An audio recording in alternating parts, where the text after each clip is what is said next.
Welcome back to the FSR Annual Climate Conference. The afternoon will be devoted to the policy session and to the keynote lecture. First of all, the policy session. As you know, or if you were here in previous years, you know that we introduced this change in our climate conference with a policy session, which reflects the most important topics that we are dealing with right now. And obviously, as we are back physically or virtually from COP27, we thought that discussing the outcomes of the COP27 negotiation was particularly timely in this conference. For this purpose, we have a great line of panelists. We'll have Jos DELBEKE, who is going to moderate the discussion, PITTEL from the University of Munich, Jakob WERKSMAN from DG Climate Action, and Angela CHURIE KALLHAUGE from Environmental Defense Fund. Just a few words to introduce our panelists. I can skip Jos because everybody knows you. No, I mean, seriously, Jos was the former Director General of DG for Climate Action until 2018. He's now the first EIB Chair on Climate Policy in the International Carbon Markets here at EUI.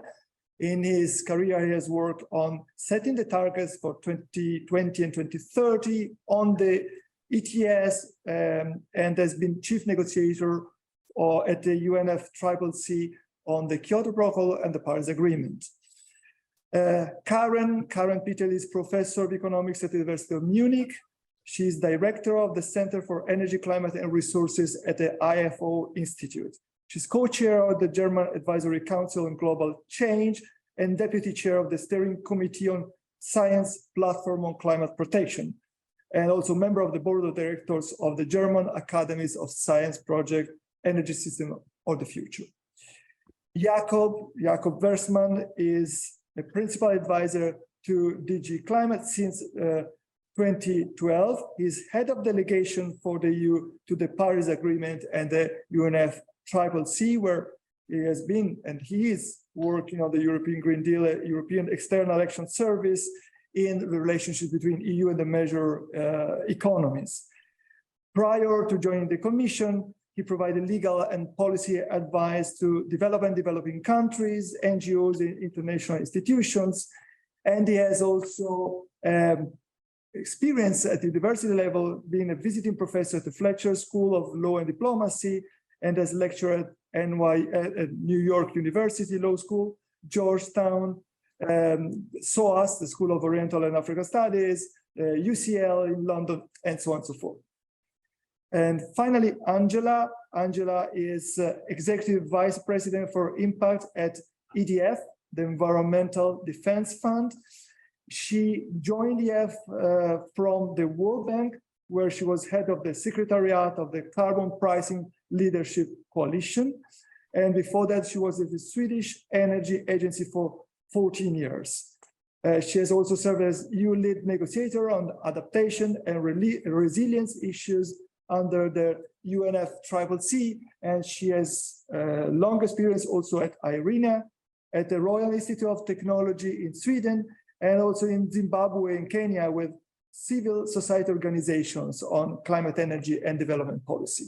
So we cover many aspects, and we are here with friends and colleagues who were physically or virtually at COP27, and so we're just back from the circus. So I had the pleasure to come across Jos in joint sessions or along the corridors there, and I would really like you to moderate this panel and learn more about your own experience. I have my own view, but I want to hear your voice this time. So Jos, I will leave you the floor and leave you moderate this panel. Thank you all for being here.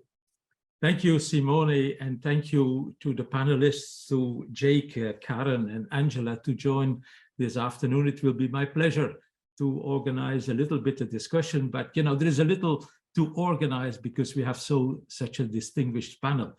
I will rather, listen very carefully, ask here and there a question, and then try to sum up at the end of our discussion. Now, the COP27, as every COP, has a negotiation side, has a kind of signed event side where lots of discussions of very different natures are taking place.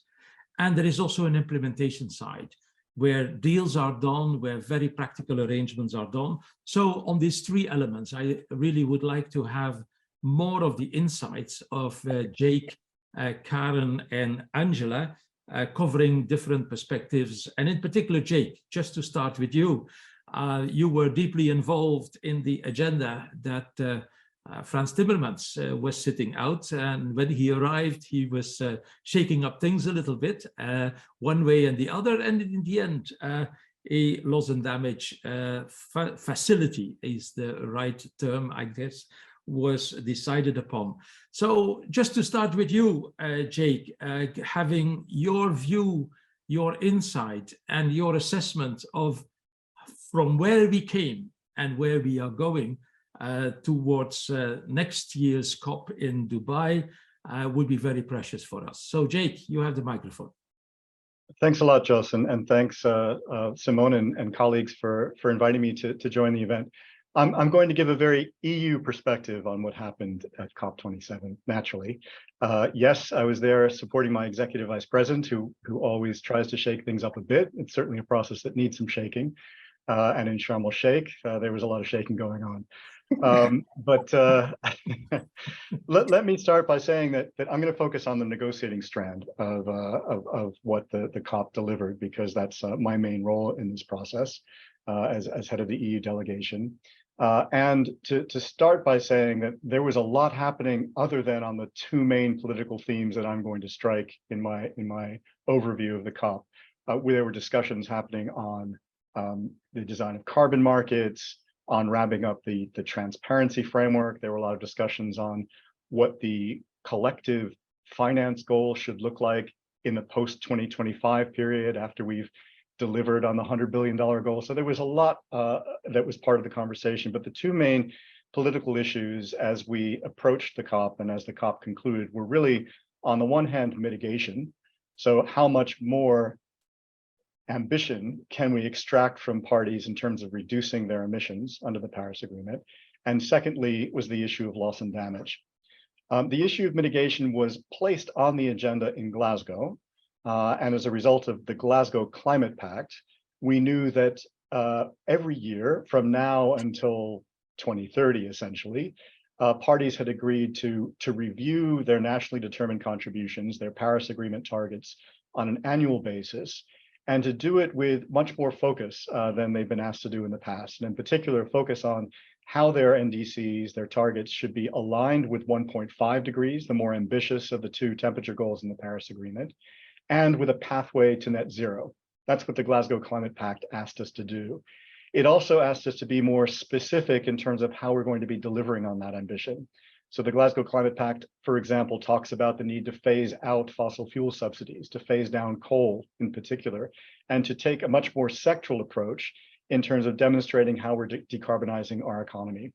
So there was an expectation that Sharm El Sheikh would deliver on Glasgow, but also deliver Glasgow Plus, because Glasgow was supposed to initiate a process that would build momentum over time.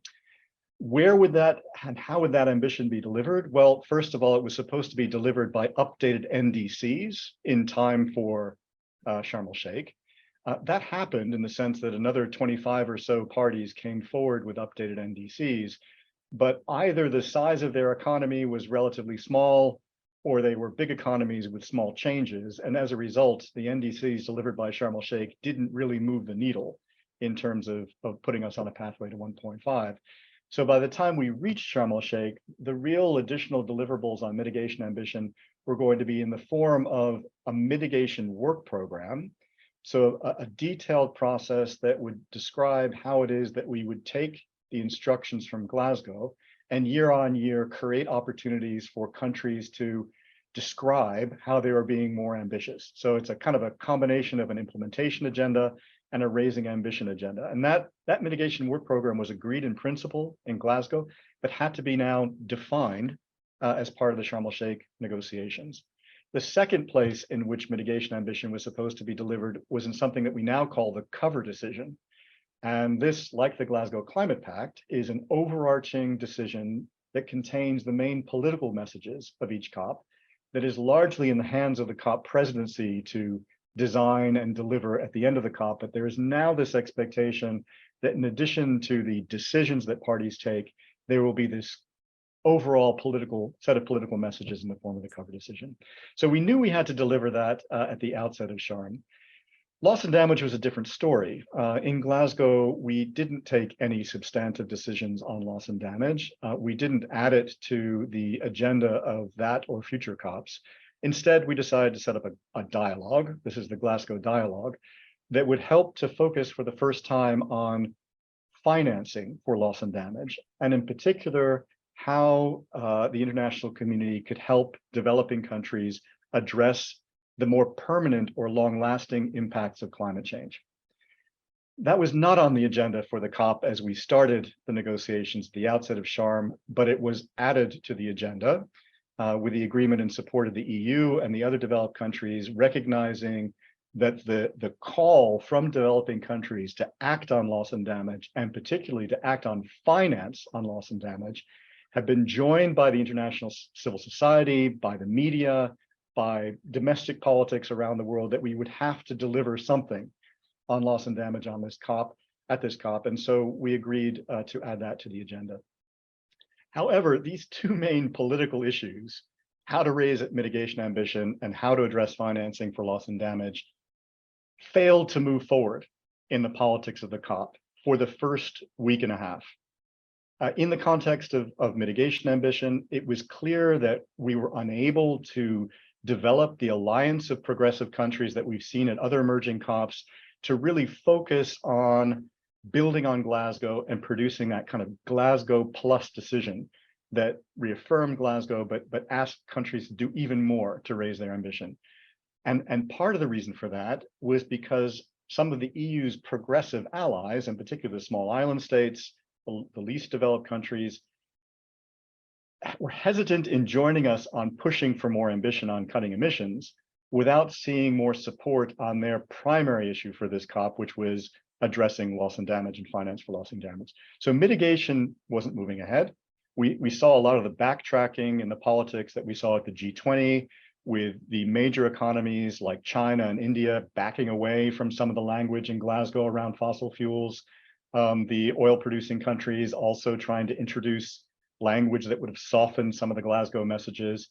Egypt, as a COP presidency, was never seen in the same way that the UK was, as being a real progressive country in this area. So they were willing to tolerate language that seemed to be backing away or backsliding from Glasgow. Meanwhile, on loss and damage, we couldn't form a progressive alliance around solving that issue either. The EU and most of the developed country donors basically said, yes, we're prepared to do more on financing of loss and damage, but we can't, in the scope of one COP, in 2 weeks of negotiations, agree to establish what the G77 was calling for, a new fund as part of an Article 11 financing mechanism under the convention that would address the needs and concerns of developing countries. Why couldn't we agree to that? Well, what the G77 was demanding was that this would be a fund established in such a way that would serve all developing countries, not just the particularly vulnerable, but all of them, and that it would get its financing exclusively from developed countries. So it would essentially follow the model of the financial mechanisms that were developed under the Framework Convention. And the G77 proposal, when tabled, was clear about this. It was going to be an Article 11 operating entity of the financing mechanism. So from our point of view, this fund, not only very sketchily described, but also based on a construct that is now 3 decades old, was not acceptable as a way to move forward. So as we were reaching the last 48 hours of the COP, we essentially had the 2 main political conversations in a deadlock. And what we began to be concerned about was that the COP would fail. It wouldn't be able to produce any decisions on anything. And the narrative that had accompanied us to the COP, which was that the rich countries weren't doing enough fast enough, and at the same time, they didn't care about vulnerable developing countries, would be described as the cause for the failure of the COP. And that kind of dynamic makes politicians very nervous and makes them prepared to take risks to avoid that kind of outcome that would have damaged multilateralism, as well as pointed the blame, I think quite unfairly, on just one group of political forces in the negotiations. So it was at that time where I think Executive Vice President Timmermans, with the support of the EU ministers that were there in Sharm El Sheikh, made this critical move, which is to basically say, okay, well, we will join in a consensus to support in principle the establishment of a fund to address loss and damage at this COP, to be designed later, but at this COP, but under certain conditions. One would be that it would be focused on assisting developing countries particularly vulnerable to the impacts of climate change. Secondly, that it would be open to support not just from developed countries, but other sources, including innovative sources of funding. So we would break away from that UNFCCC framing of finance. And thirdly, it would be part of an overall new funding arrangement of which the fund would only be a part. And that funding arrangement includes all of the institutions and the architecture that's already out there, assisting developing countries dealing with the impacts of climate change, with a lot of experience and a lot of support from donors, that clearly needs to be strengthened and scaled up and better coordinated to deal with a warming planet in the future, but exists now, and as I said, has the confidence of donors and is able to demonstrate now with urgency that it can deliver help. Whereas this fund is something that will have to be worked on and designed over a period of time, and still has to demonstrate that it's going to add value in some significant way to helping vulnerable countries and communities. With that move by the EU, and there were other conditions attached to it as well that weren't just about the fund, but we wanted that Glasgow Plus deliverable on mitigation ambition as well. The negotiations did accelerate significantly. This was on Thursday night that the EVP made this move. We still had another 36 hours or so for the negotiations to wrap up in overtime.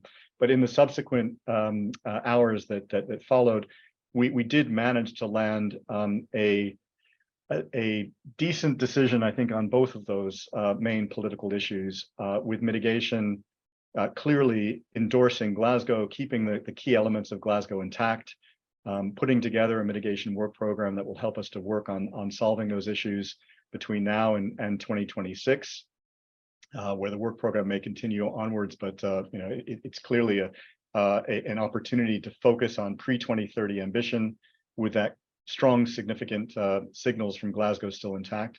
And then on loss and damage, we have agreed to a new funding arrangement that will address and assist, in particular, vulnerable developing countries, that will include a fund, but both the new funding arrangement and the new fund will be open to support from more than just conventional donors. So let me stop there. I'm very happy to get into lots of the other details, but I think as the Executive Vice President said, the lasting legacy of this COP will be, I think, the effort by the international community to establish this new funding arrangement. And fortunately, it also leaves intact Glasgow as the main political signal that will continue to drive pre-2030 ambition on cutting emissions. Thank you, Jake. That's very interesting. May I have one quick follow-up question on what you are saying? What comes out of your story is that the Paris Agreement was a major point in which the distinction between developed and developing countries became a little bit softer. All countries have their own obligations, contributions, etc. And so that distinction, developing, was not as prominent as it originally was in the UNFCCC. So, or from what you are saying, the loss and damage facility is very much enshrined more in the framework convention that was done in 1992 compared to the Paris Agreement of 2015. Is that not a failure in the negotiations that the changed world, you know, between 92 and where we are today, we are 30 years, you know, later, and the geopolitical context has changed dramatically. Was that not a failure that the loss and damage facility failed and the negotiations around it failed to encapsulate that changed world? Well, I should have been clearer, but I was trying to say just the opposite. So it is true that the funding arrangement is agreed under both the COP and the CMA. So it is a creature of both treaties. But we made very clear that we were not following Article 11 of the convention as the basis for the creation of this new funding arrangement. That was proposed by the G77, we rejected it. So the decision on the new funding arrangements does not refer to Article 11. It does not carry with it the annexes of the convention. The Paris Agreement is later in time. It does retain the distinction between developed and developing countries. But even within that distinction, the funding arrangement is focused on developing countries particularly vulnerable to the impacts of climate change. Now, we haven't defined which developing countries those are. That's still to be part of the discussion that follows. But there are no references made to the annexes, either in terms of who will be funding this new arrangement or who will be eligible for this new arrangement. And indeed, unlike the GCF, which was the last fund to be established under this regime, it makes no reference to developed countries as being the source of its funding either. I should have been clear about that. That was a big part of the negotiations, and I think we came out on the right side of that, at least from our perspective. This will all, of course, be reopened and debated when we get into the design phase. I'm not saying that the issue is fully resolved, but at least I think we've moved it a further step in the right direction into a contemporary context as opposed to a 1992 context. That's very helpful as a clarification, because I think this Article 11 mentioning in your first part of the conversation was ringing an alarming bell to me. You know, have we not learned, has the international community not learned a lot about the changed conditions in the world, and in particular the Paris Agreement? But it's good to hear from you that the facility is both enshrined in the UNFCCC as much as in the Paris Agreement. So thank you very much for that clarification, Jake. Let me turn to Angela. Angela, you have been following this discussion for sure from the Environment Defense Fund, but also many other discussions, you know, were taking place on voluntary carbon markets, on trade, on many issues. So your take on that from the EDF point of view would be very helpful. May I pass the microphone to you? Thank you very much, Jos. And I must say it was really fascinating listening to Jake provide a concise overview of the 2 weeks from the perspective of someone who was in the middle of the other side of the conference space.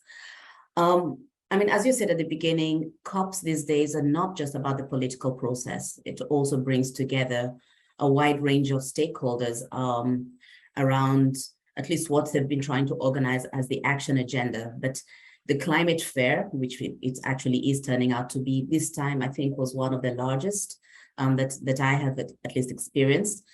And unlike what was going on the political side, there was actually a lot more positive energy on this side of the building.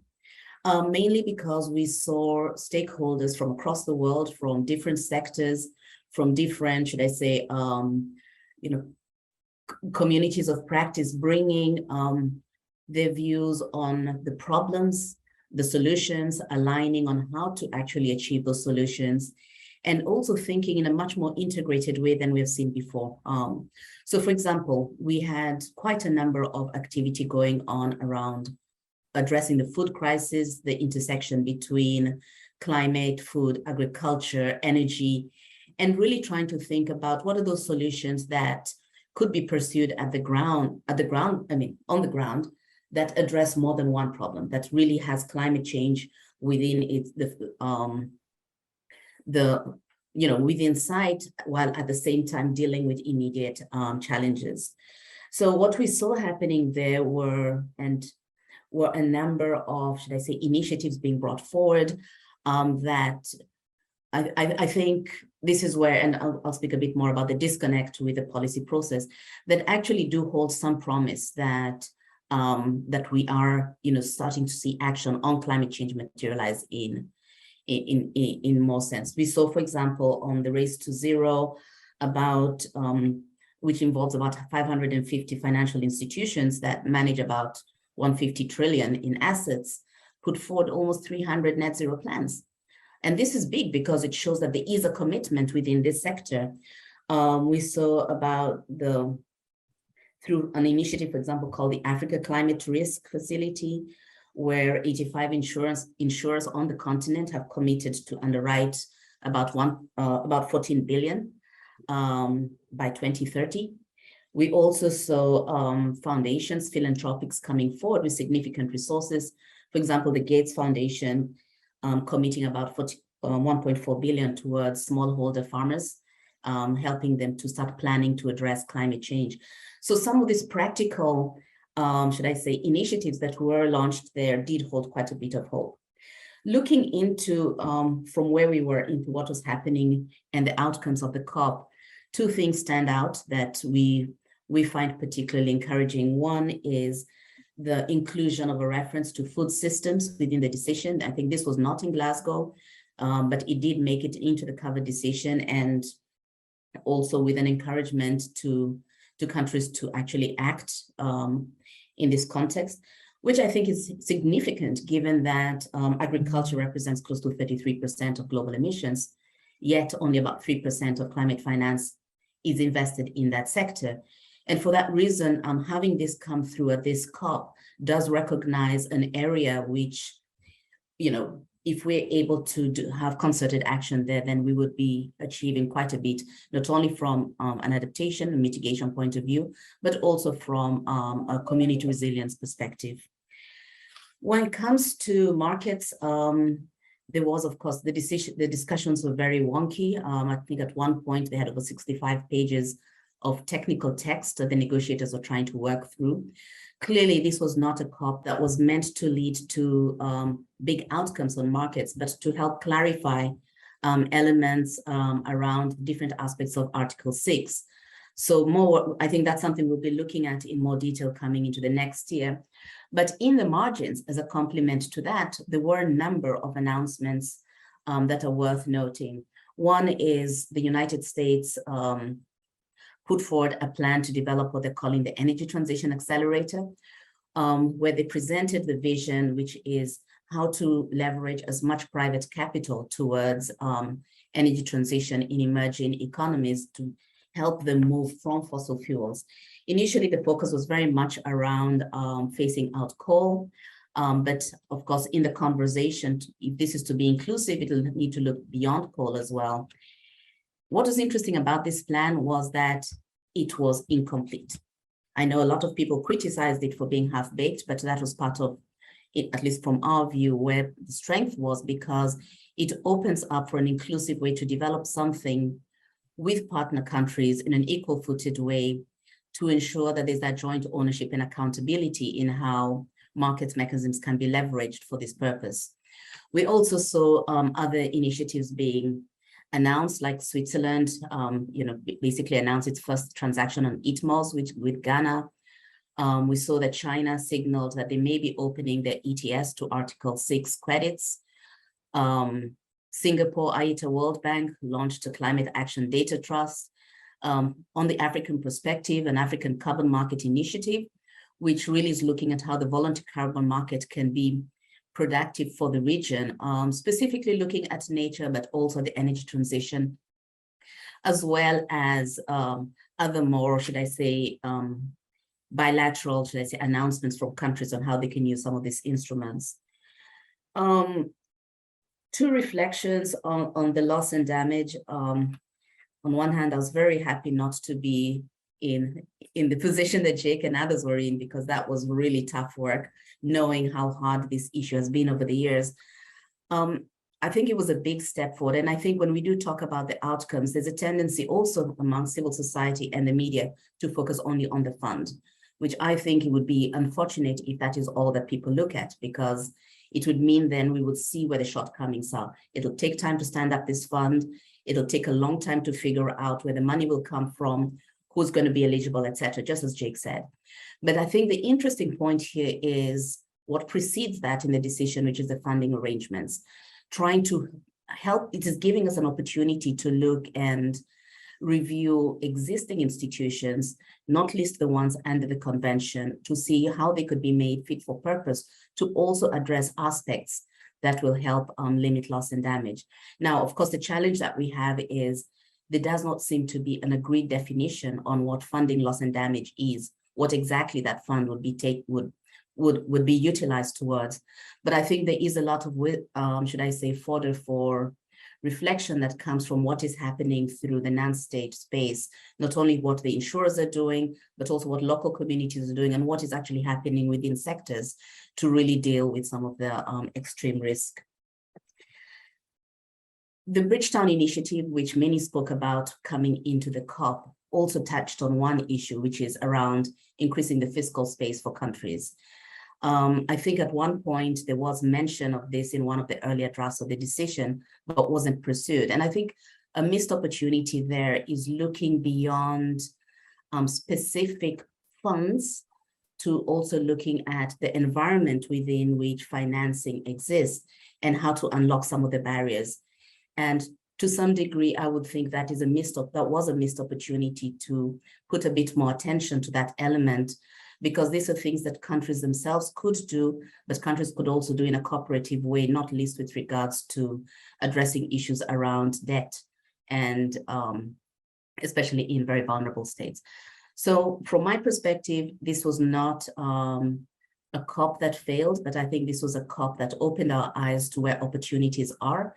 It was a COP that, even though it moved the dial very, very minimally, according to some, I think it did open big opportunities that if we manage the expectations between now and the next COP, we should be able to bring to the table, or at least to empower our policymakers with solutions that they can work around as they take on the discussions to the next level.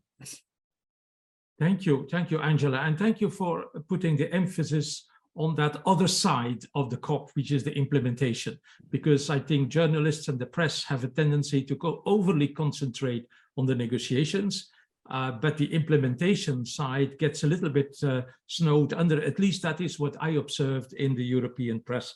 But you were very much right to emphasize also the food and agri dimension, the role of financial institutions, and the role of markets. I think on those three elements, I'm sure there may be more questions. And before we open the floor, and perhaps you, the participants, can already think over some questions and put them in the chat box. We will have the assessment by Karen PITTEL from Germany. Now, Karen, you have been observing the COP. Also, I would assume from the German perspective, where we are in the middle of a war, a kind of a continued energy crisis that is hitting, and particularly Germany, very forcefully, putting emphasis on the energy transition we are going through. And we realize we will not be able to do that without the rest of the world. So your perspective, will be very valuable on those things. So Karen, the floor is yours. Yeah, thank you very much. I'm not sure how valuable it will be, but I'm just going to provide my perspectives, like you said.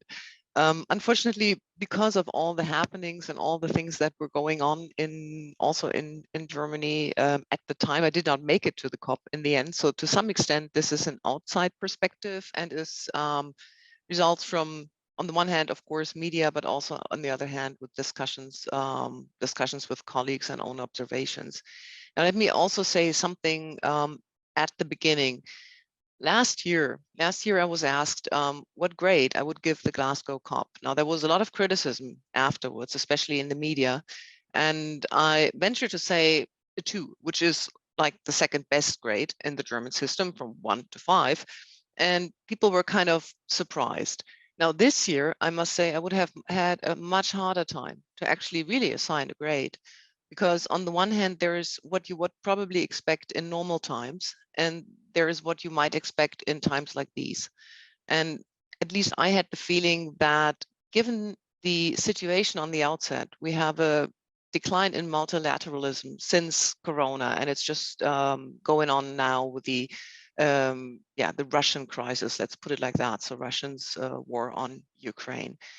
And I mean, given that decline and given also strained international relations, and also what I at least observe in Germany, a much lower focus really on international climate policy. So many things seem to be really focused at the national space, let's put it like that. And I'm kind of guessing that we're not the only country where that is happening.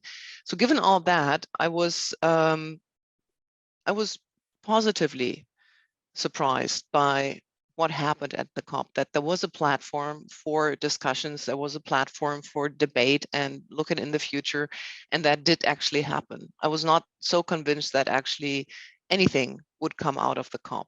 And I think the question is, how much more would we have gotten if the COP had taken place at a different time, in a different year, potentially, without the other ongoing crisis? I think it's really hard to say to what extent perhaps also some countries were dragging their feet because of what was actually happening at home. So perhaps this is some introductory issues. Now, let me just make a couple of remarks on my take on the one hand, the loss and damage issue, on the other hand, on Article 6, and then a little bit on the mitigation work program, and end with a little bit more general assessment of the COP observations, and also on the perception that I think this COP actually received. Now, with respect to the loss and damages aspect, and I think many others were actually positively surprised that there was this kind of framework agreement. In the end, it was, of course, it was tight with respect to time, like Jake also lined out. But as was also said, this is an issue that has been on the agenda for almost 30 years. And to finally have some at least broader agreement is, I think, a huge step. But of course, that also has to always be with a grain of salt, like Angela said.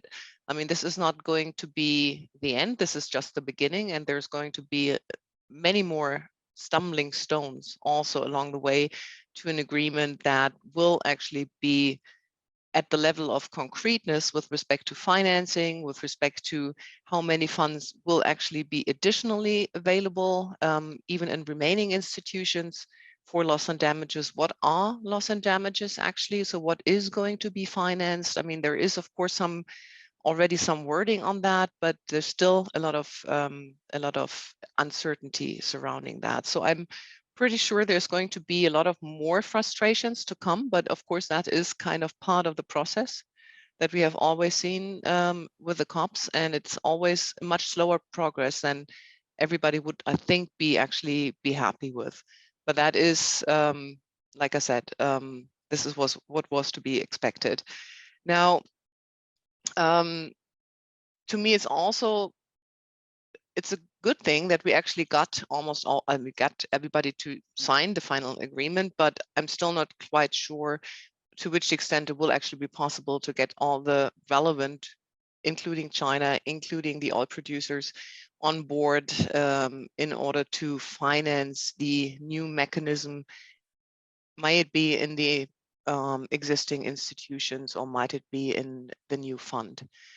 Now, with respect to Article 6, the voluntary carbon markets, there was some progress, which I thought was really important, but there's also still a lot of uncertainty surrounding that. So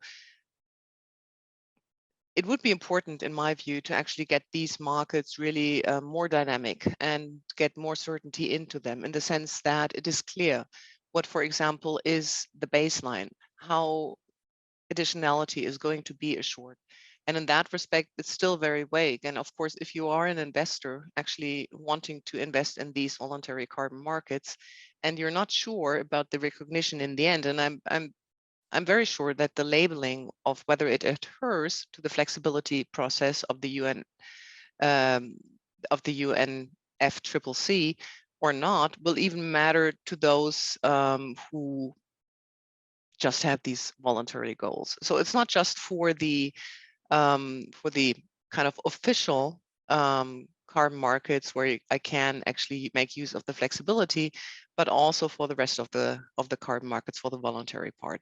So some progress there, but not too much. And what I found really interesting also in the light of the discussions that we have in Germany in the probably 1 or 2 last years, I thought the discussions about which options to include, I mean, there was a lot of talk about ocean fertilization, but I think the bigger issue here is also about carbon removal and finally negative emissions. And this topic has gained a lot of importance also in the national debate in the last years, has become much more prominent as an option that has to be also taken into consideration today with respect to the trial sites, for example, to getting the potential further developed and getting more knowledge about side effects, about externalities arising from it.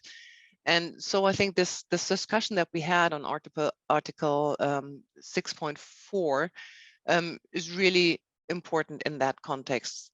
That said, of course, the question still remains, what do we do with options where we actually do not really know about potential side effects on either the environment or also on local communities, etc.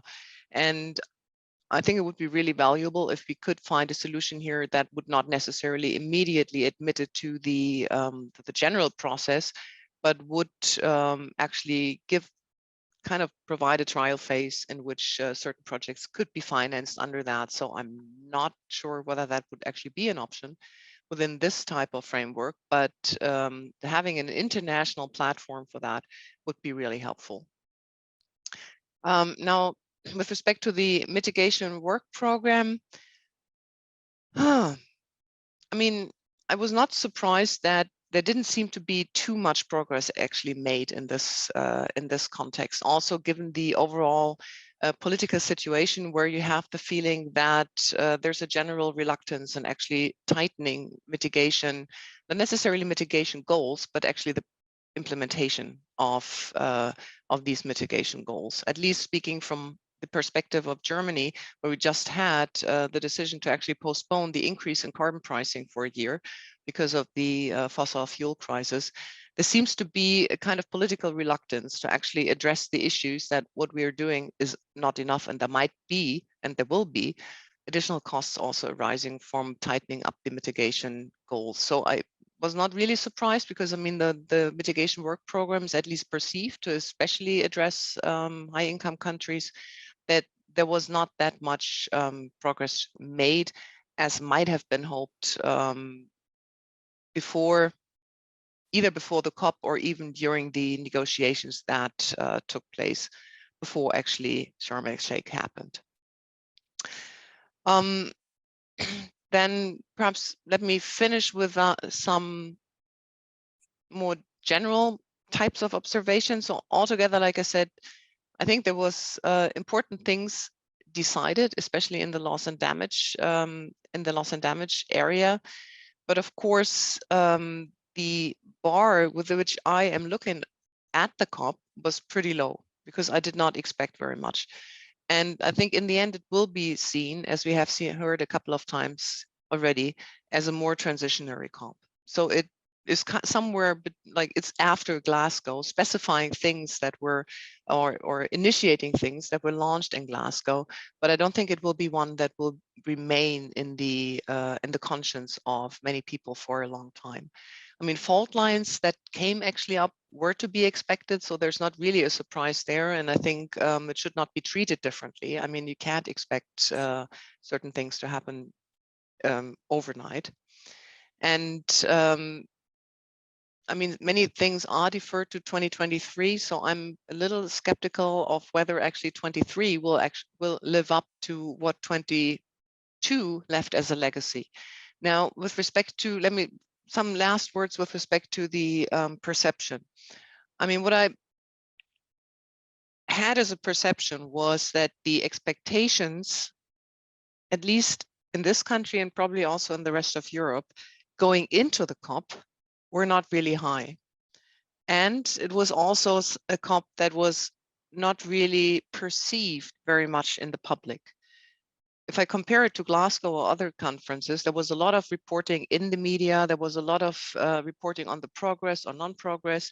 And here it kind of played a side role. And I think that might have been a good thing, actually a little bit out of the public eye, but was also at the same time a bad thing, because it kind of reflects the political situation in which we are, where we are focusing much more on crisis management instead of using the crisis to actually go forward and make use, in the sense that we are actually speeding up the decarbonization process.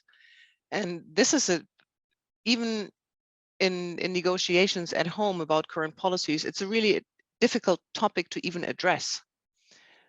And so I'm kind of hoping that that might change in the future, but the COP did not really give it a boost as much as I actually was hoping, because at least I have the feeling that many people view climate protection at the moment, and that is, of course, goes beyond actually the COP, again, as kind of a luxury problem that kind of has to step back against the current crisis management.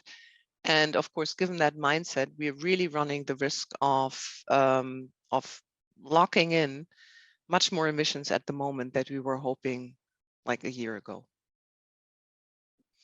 Thank you, Karen, for your perspective. And you know, just for the sake of debate, what I would take out of what you were saying, this was a transition COP.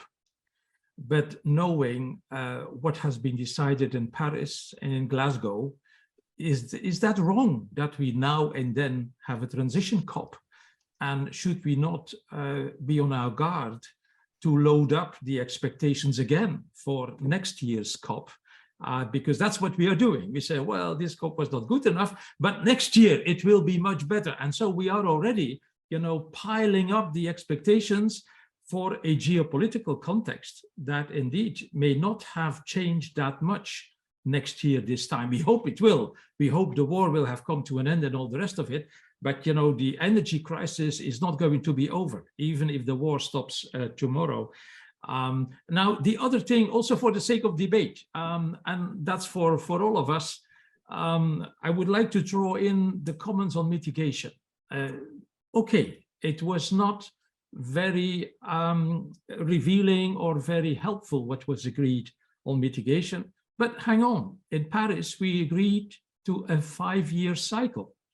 And we seem to forget that there is a 5-year cycle. And every year, in particular from the European perspective, you know, there is an expectation to review the mitigation goals. And I had some sympathy when I heard in the press that the Chinese and the Indians and others, you know, said, but hang on, we were making big announcements in Glasgow. Why are you there now all over again? You know, we agreed on a 5-year cycle. So let's do things as we agreed we would do them. So I have a little bit of sympathy for that position. But I do see a challenge, that is the managing the expectations from NGOs, from the European perspective in particular, which makes that, in fact, too many COPs leave a bitter taste afterwards, you know, where people are more unhappy after the COP than happy. And that is also not good for the process, because that undermines the confidence that things can be done.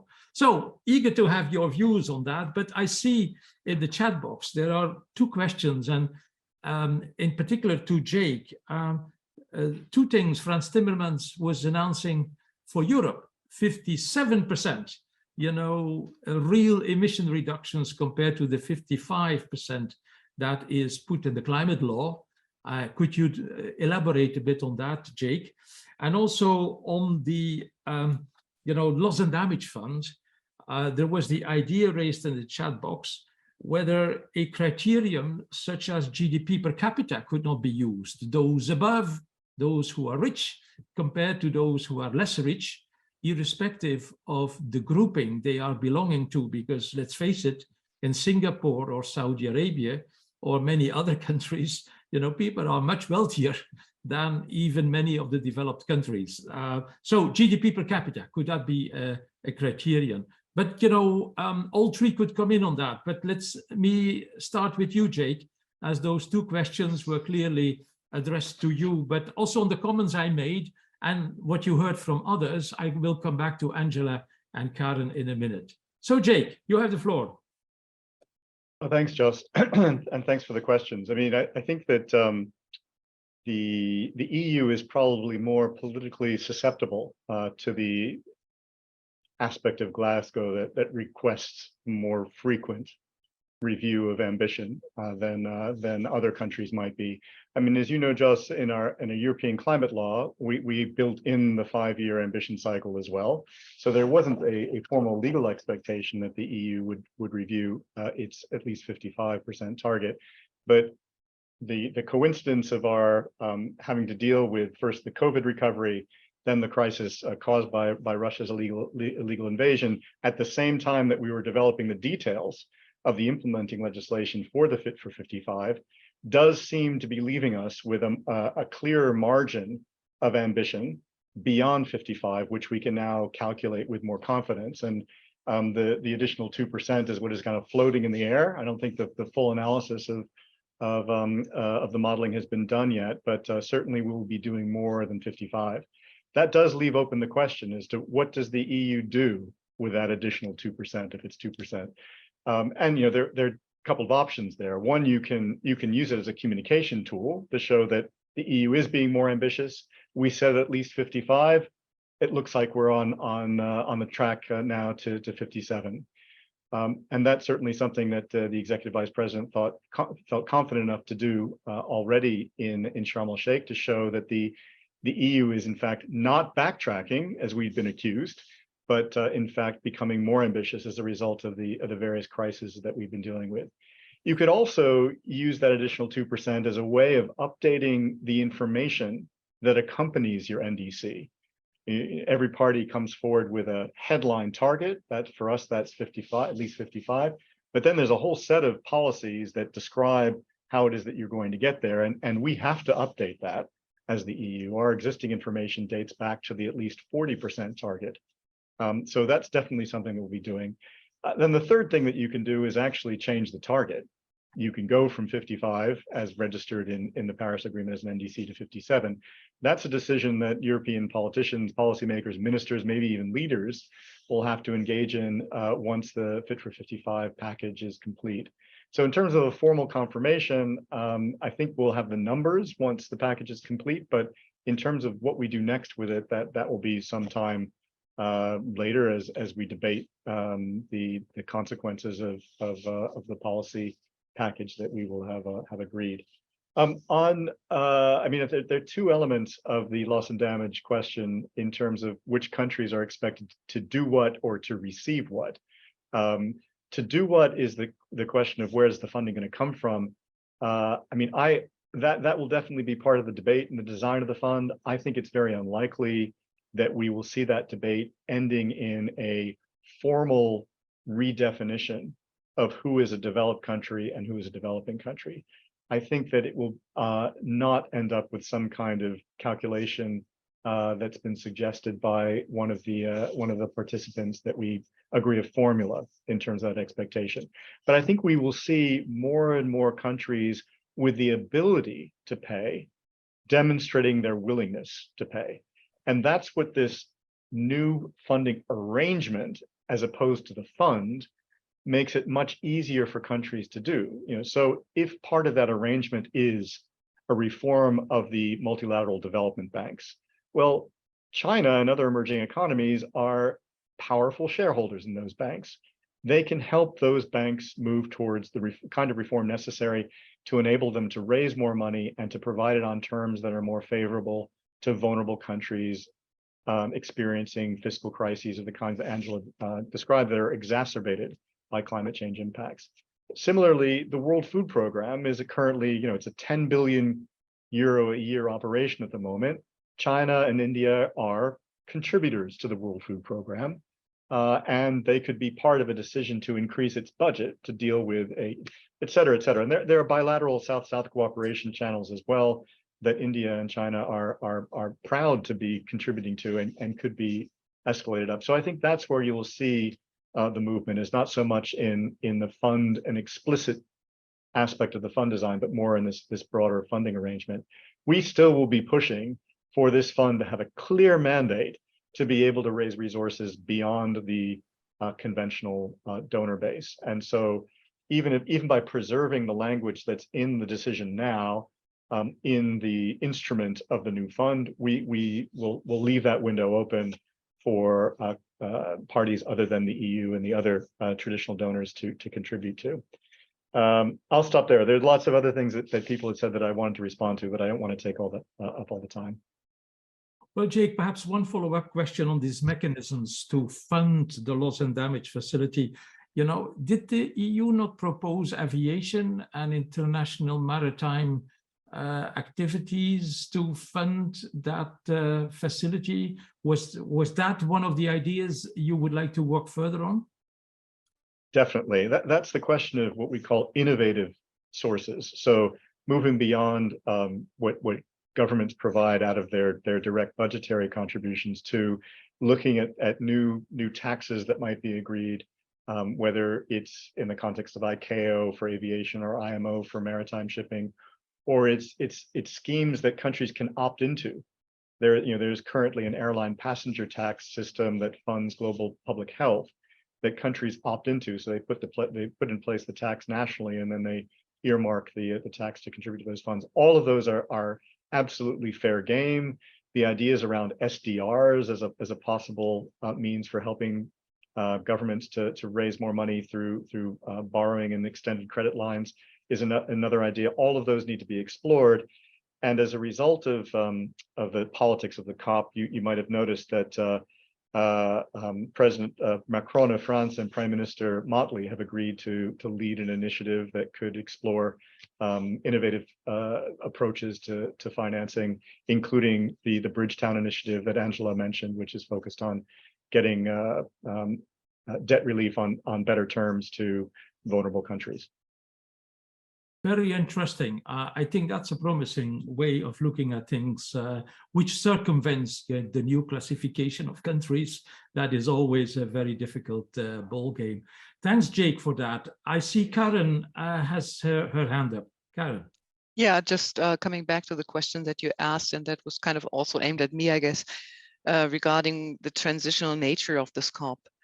And I didn't want to imply that that's per se a bad thing, because I think we often forget that beyond the flashy goals that are set and the framework that is accepted, there's a lot of nitty-gritty detail that has to be agreed upon. And so we need the time and we need the space to also work on these issues. So I think that is really important. But my feeling was, after especially a number of discussions that I had, that the process in getting there was not necessarily very efficiently organized, and it was very intransparent. Yeah. And so the question still, I mean, even if you accept the nature that it is a transitionary COP and that this also has to happen, the question is whether we got out of it what would have been possible. Thanks. Good comment indeed. And just on this transitional COP element, I was just reading the question in the chat box. How to manage expectations? Because as I warned a little bit, we are already loading up the boat for Dubai. To some extent, that's necessary. But what can we do from whatever corner in society we are to make the expectations a bit more rational, a bit more attainable? We can debate that in a moment, but I I go first to Angela and would like to have her perspective on this and on other issues that were raised. Angela. Thanks. I think that's one of like the tough questions. I think it comes down to trying to be more objective and to lean in more on what is practically possible. I think one of the things, and I'm speaking of course as a person working in the nonprofit space, we found that we do end up having a lot of interaction with the media and spending a lot of time in the public space because Jacob and the others are busy working. And quite often you will notice that there's a lot of speculation in the news about what's being said, what's being done, what's being expected. And I think there really is a need for much more objectivity. I think that's what we're trying to do at EDF, to make sure we are reflecting opportunity to act, because we do not want to, we do not want to sell a story that basically discourages people or makes people feel the process is too overwhelming. As Karen said, yes, I mean, these processes, we have expectations, things are delivered, but I think we need to be realistic about what is possible and what is not possible. The other thing also, and when we were going into the COP, the UN Secretary General, in my view, quite unhelpfully went out and said, we're on the road to climate hell. The situation is dire, but human beings do not operate on doomsday. People need to be sufficiently concerned to act, but not so terrified that they're paralyzed.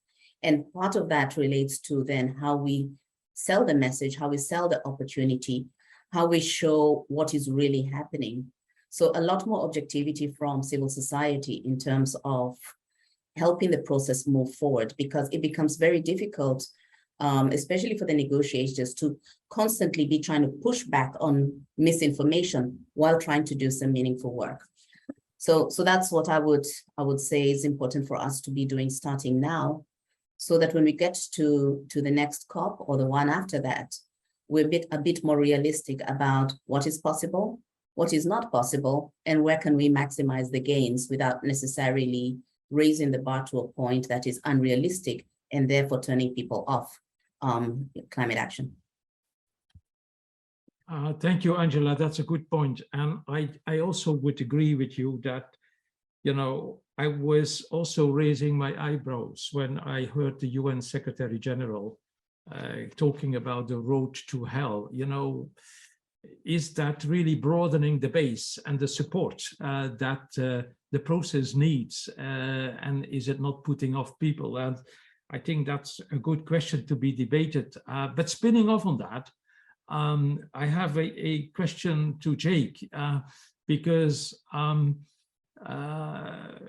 Timmermans came out fairly negative after the COP. So I can see the degree of disappointment, etc. But, after all, the EU agreed to the deal, and then saying the deal was not at all, good for anything, I'm exaggerating,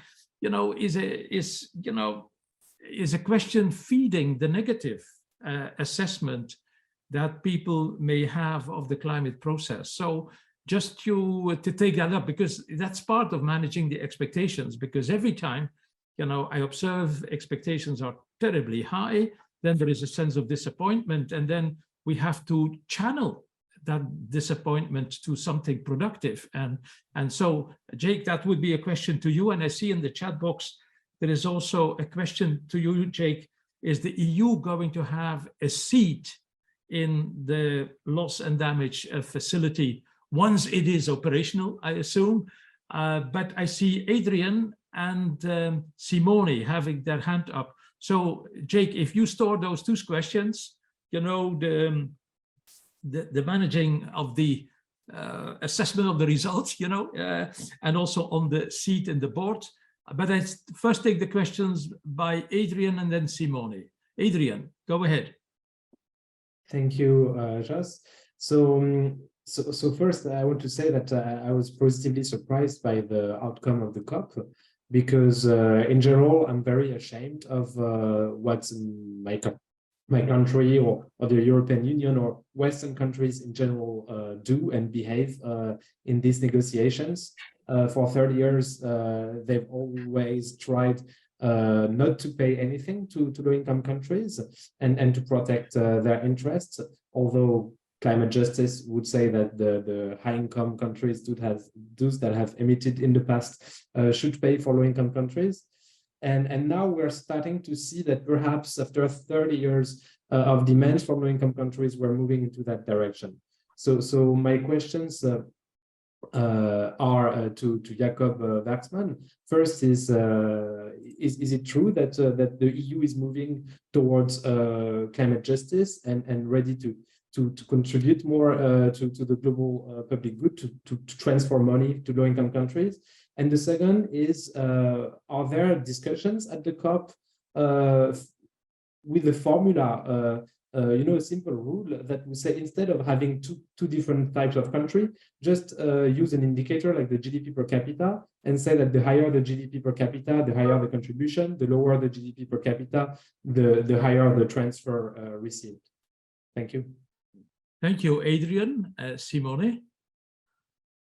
Yes. I would like to focus for a second on the expectations, because these keywords turn up several times, and I think it's really important.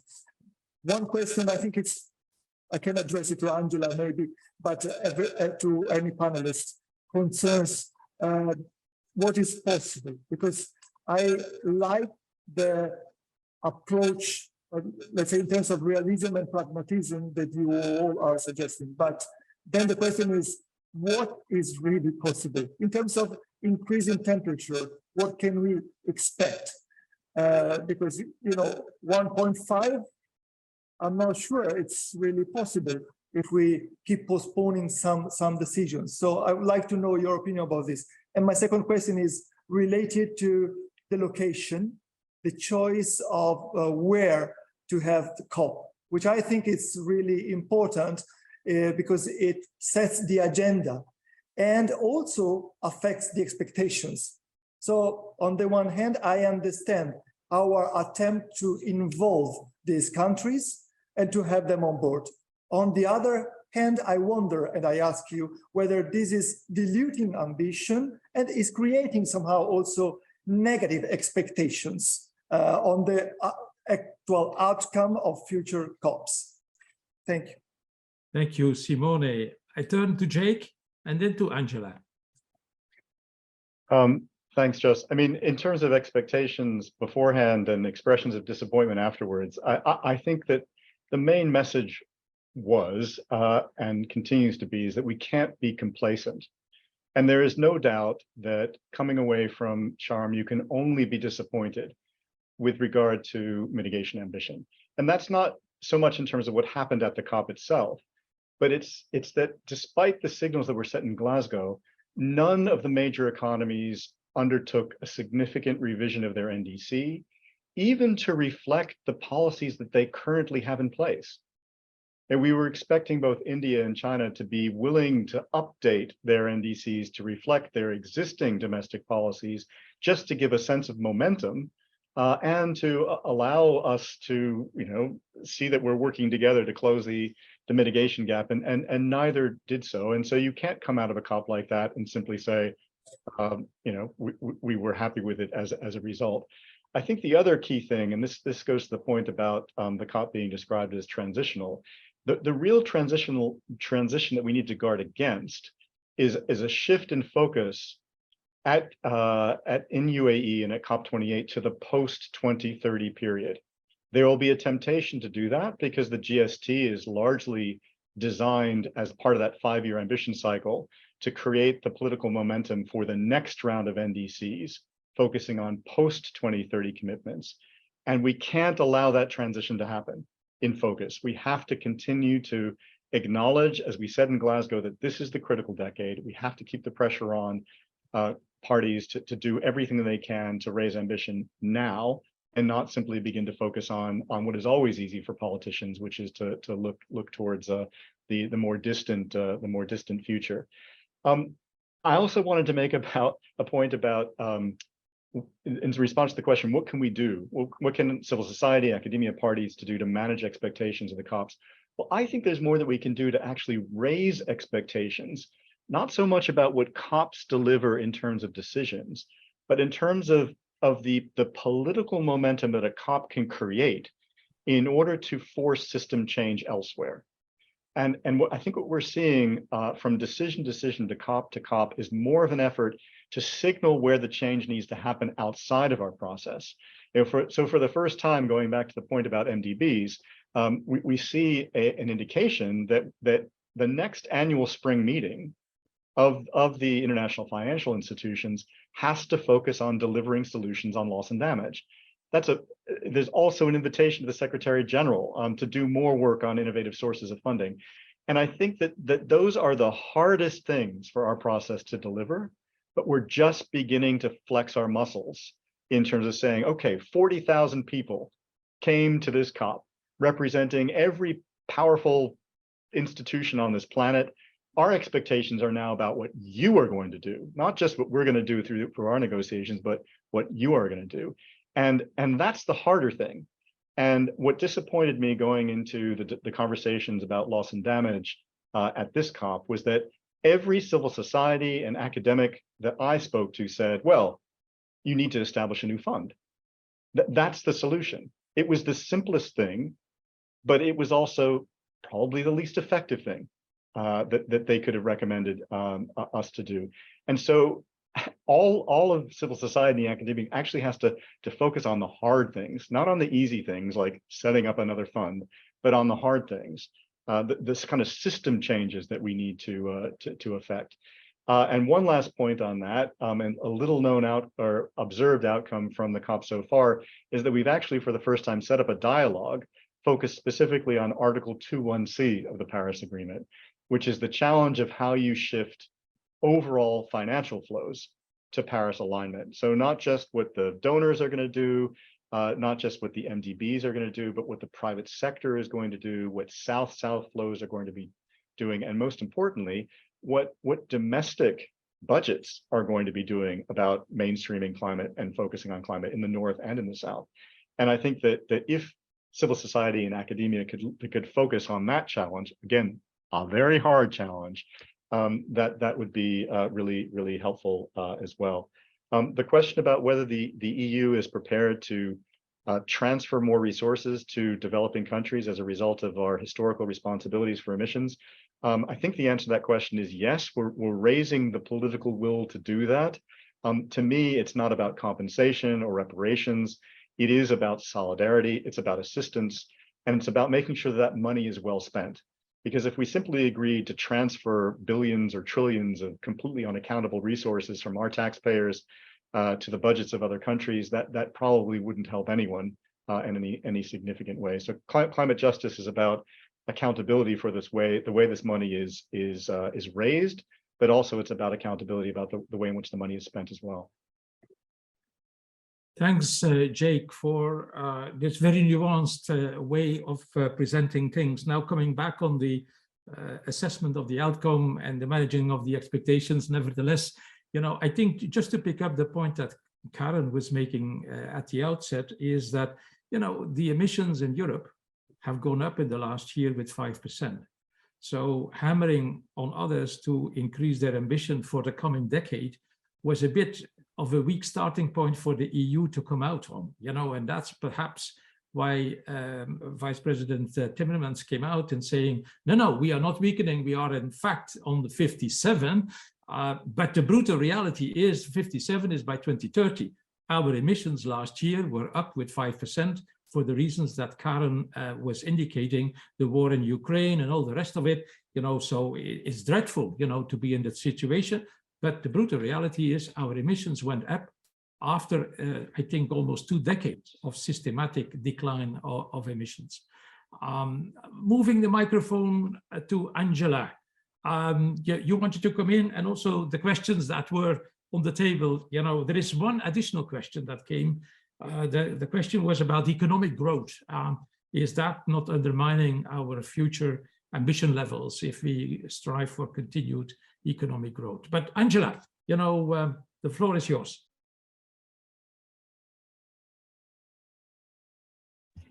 Okay, it's just trying to unmute. No, I really don't have much to add after what Jake said. I think one of the things that struck me out of that is, or rather two things that struck me out of his intervention, which I fully agree with, is how we, at least on the civil society point of view, can bring the reality to the ground. Because I remember, I can say this now that I'm not a negotiator anymore, sitting in meetings and listening to colleagues from the NGO world and other organizations saying, you need to put more money. The EU is holding back on financing. A negotiator that's not holding the checkbook. Those are decisions that are preceded by months of work. And a lot of the advocacy has to happen in the countries to be able to build a strong case. I know, for example, for the United States, one of the challenges at this COP, especially with the decision on a fund, is this has to come back and get considered. And with the kind of climate that we have right now, with, what do you call it? With Congress, it's not going to be very hard to get some of these decisions through.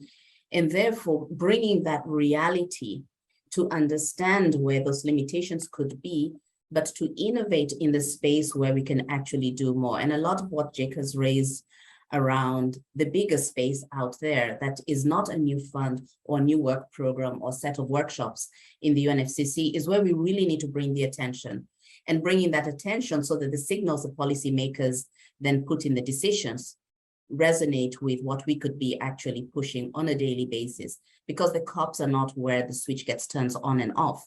It's a point where we can hopefully add more fuel to processes that are ongoing.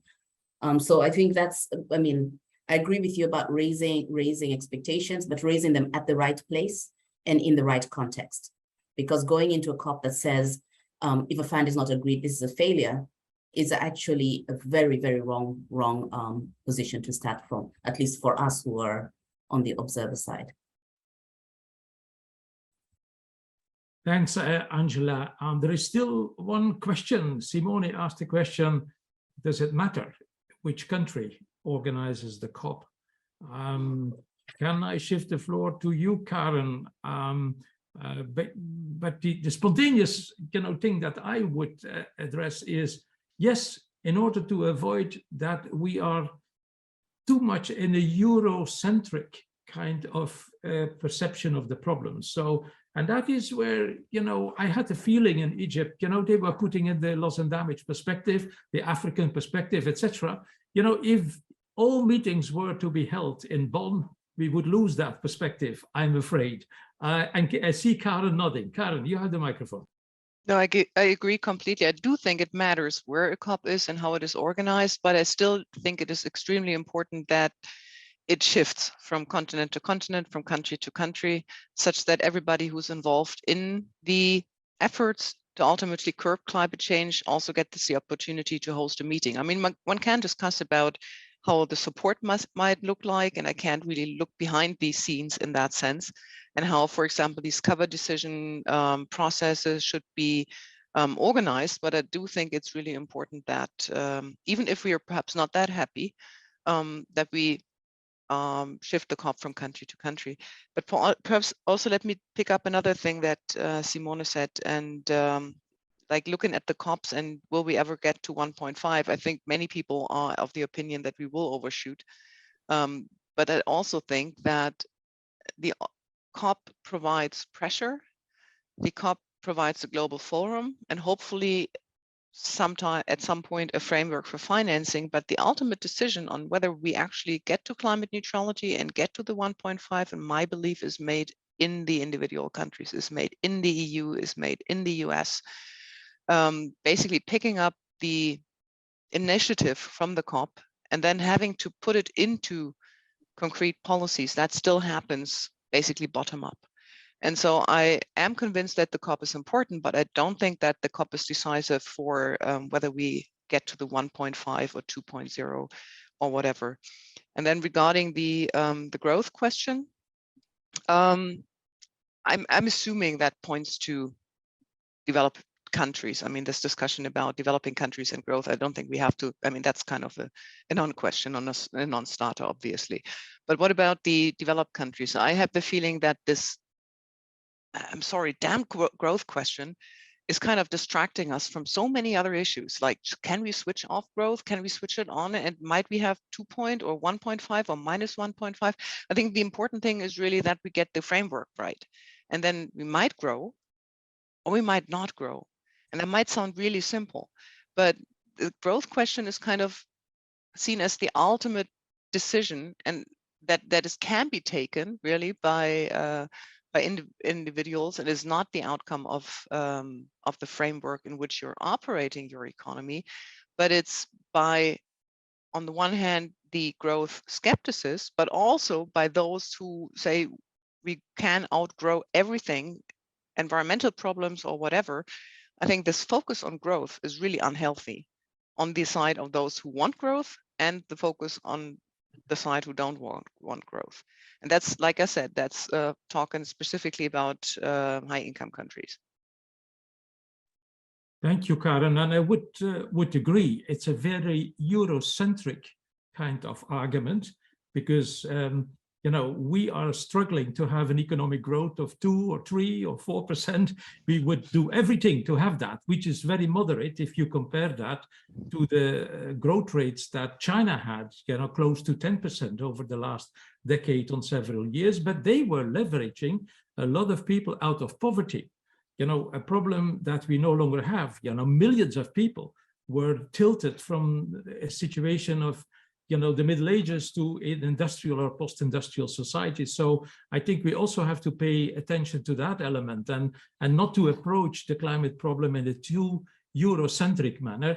Otherwise, that will backfire as well, which to some extent is already a little bit, I think, happening. But I hope I was understood like that. I mean, that's yeah, exactly what I meant. I just wanted to reinforce your argument. Yeah, and I mean, saying like we will do everything to get 2% growth is exactly what we do not need. That could actually be interpreted wrongly. Yeah. And I would agree. I am myself an economist. You need economic growth to speed up the transformation process, because a lack of economic growth means that you are not replacing capital equipment, you know, polluting one by more performant one in terms of low carbon, etc. Yeah, it's a long debate. You know, we could have a separate session on that. We will call on Simone and the Florence School, you know, to have an organized discussion on that. But next time. Yeah, okay.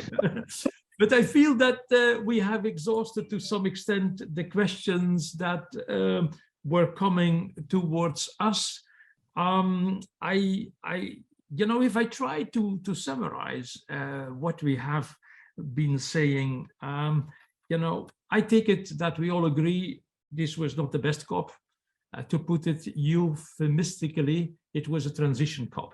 But then comes the question, what is bad with the transition COP if the implementation work continues? And I think that brought us to the question about managing expectations beforehand, in order to prevent too much of a feeling of disappointment afterwards. I think that was the common sense that I was feeling in our discussion here. What I also took from the debate, that all of us were in fact pointing at more things to be done, more actors to be motivated to do things, more than the traditional actors and negotiators who are in the COP. You know, there was talk about the private sector, the multilateral development institutions, ICAO, IMO, you know, lots of actors who are not particularly around the table negotiating at a COP, but who have to speed up their action. And that comes to my second point. I think that Angela was emphasizing very clearly how much implementation is so important. It is not only about many actors, it is about huge sectors who have to be turned around. It is about finance, the food and agriculture was mentioned. It is about the private sector to create incentives for low carbon actions. It is about domestic budgets. And I think that we all agreed as well that ultimately the implementation is local. It's not something belonging to an international conference. It's something that belongs to the national decision-making context and even below the national decision-making context.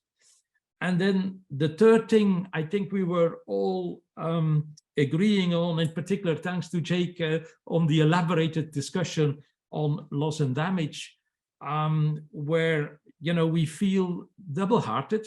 On the one hand, it's good that something was taken forward because it took us 2-3 decades before we came to anything concluded on loss and damage. But what was concluded was the absolute minimum. You know, we concluded on a fund. We did not conclude on funding. You know, we did not conclude on mechanisms or concrete contributions. We did not decide anything on who would benefit on the basis of what criteria from the fund. So lots of details to be negotiated in the coming years. And I hated to note that, you know, one of you said we are going to continue these negotiations for the next 5, 7 or more years, which is not good for the process on itself.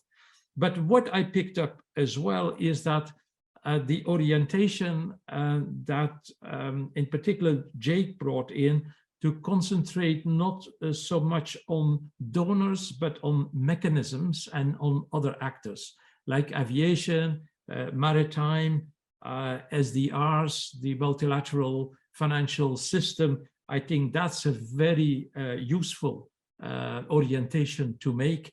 However, you know, having created a fund is a minor part of the story. You know, I think Jake said was the easiest part. You know, even how complicated it was the easiest part. But we will have to do much more on that.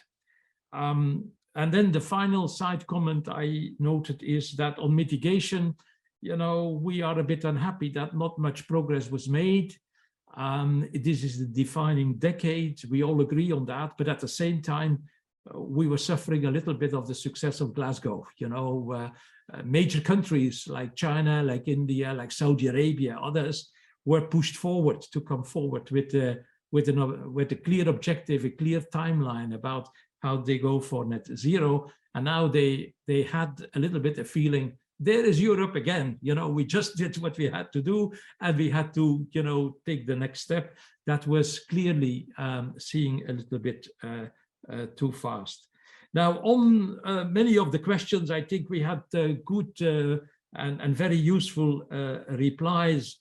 One of the questions that I found intriguing, on which Simone, another session could be attributed, is on these mechanisms. I mean, the GDP per capita was mentioned as the easy one, but I remember in, you know, Jake, when we were in Paris together, you know, there were lots of mechanisms that were appearing on the table, but ministers of finance hate this kind of automaticities when funds have to be brought on the table, because in democracies, the funds are being decided year by year as part of a budget exercise, while the international community, and in particular from developing countries, there is an insistence on an automaticity, an automatic rule that would create funds, something that is particularly difficult for democratic nations to deliver on. Lots of other questions, I'm not going to repeat them, but I found the debate very useful, very revealing. I think we came to a much more nuanced view on what a COP could deliver, should deliver, and can deliver, and also on a much more nuanced view on what we did all together in Sharm El Sheikh. I conclude, final word, it was not useless. It was one step in a long process, and that is what we learned the hard way, that every COP, some are exceptions, like the one in Glasgow, perhaps. The one in Paris was certainly a big step forward, but not every COP, not every year we can have such a big step made, in particular because of the geopolitical context. And I think Karen was reminding us about the, you know, the upheaval on energy markets, the war in Ukraine, you know, I would agree with some who have said it was a surprise that so much came out of the COP, because I mean, one of the questions I was asking myself, how come that Russia was in the end not obstructing the process? They could have stood up in the final plenary, playing, what we see in the war in Ukraine, a very, awkward game, but they could have done it. They did not hamper a consensus for going forward. And that was at least good for the multilateral process, I think, that despite, war and all kinds of these cruel things happening, the multilateral process continued to do its work. And I think that is a very encouraging feeling, at least, because global climate change is a global problem. So we need this global approach. Without that, we will not make any progress. With that, I would like to hand over, Simone, to you. I think we had a very rich discussion. Over to you. Thank you, Jos. Yes, it was indeed a very rich discussion, which would lead me to many other comments and questions, but I will stop here for the benefit of our audience.